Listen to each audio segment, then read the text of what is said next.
Saving Citigroup, the US government may raise its stake in the bank in a deal that won't cost taxpayers more money. A market boost, Citigroup's news giving Asia and US futures a lift, buoyed by optimism a government move will prevent bank failures. And a Slumdog sweep. How many more millions can Slumdog Millionaire expect to take at the box office after its Oscars triumph?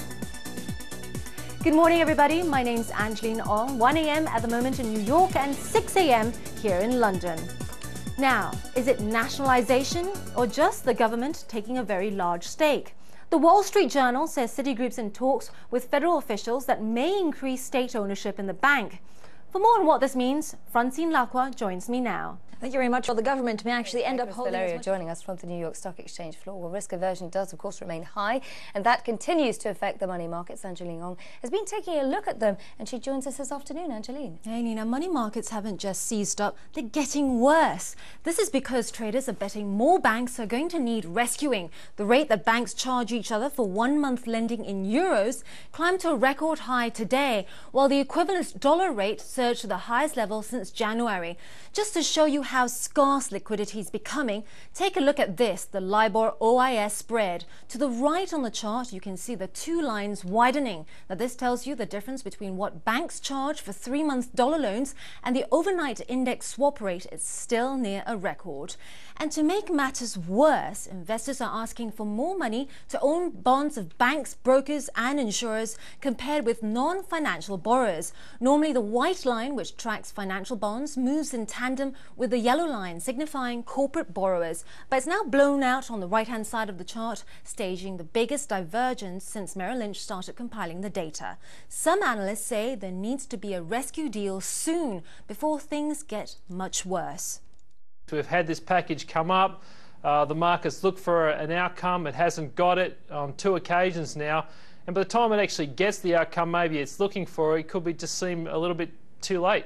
Unfortunately, there's a lot of domestic politics in the US involved, and the blame game is in full swing, but they cannot afford to have not a solution this week. If it doesn't go through after the Jewish New Year, when hopefully Congress reconvenes on Thursday or Friday, then I think we are in for unprecedented times of recession, deep, deep and lasting.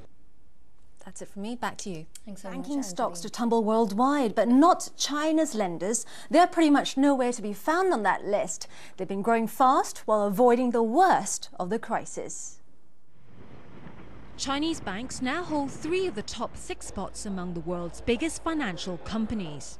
Now that's because China's managed to avoid toxic debt investments that have devastated banks in the US and Europe, and its economy is still growing at an annual rate above 10%. The Chinese economy has generated substantial amount of savings, and it's also been reflected in their accumulation of international reserves, which is now the largest holdings in the world at over $1.6 trillion. And as far as the banking sector is concerned, the Chinese banks were not as exposed as some of the big US and European banks. Beijing-based Industrial and Commercial Bank of China and China Construction Bank are the world's 2 biggest financial companies, followed by London-based HSBC Holdings, the biggest non-Chinese bank.